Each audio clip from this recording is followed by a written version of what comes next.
Hey there, welcome to the video. Today, we're going to tackle a common problem that macOS Monterey users might encounter. The problem is that you want to run lookupd to flush your DNS cache, but you can't seem to find it in your directories, and it's not in your path. Frustrating, right?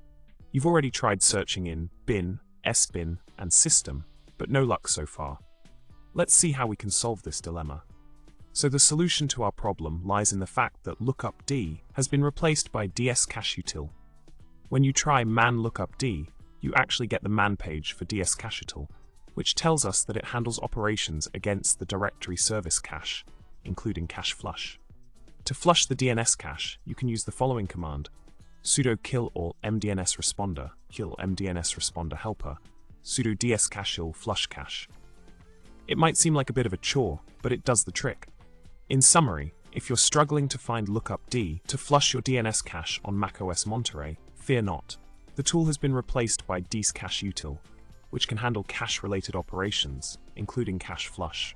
By running sudo killhup mdns responder, sudo kill all mdns responder helper, sudo dscacheutil flush cache, you'll be able to clear your DNS cache and keep everything running smoothly.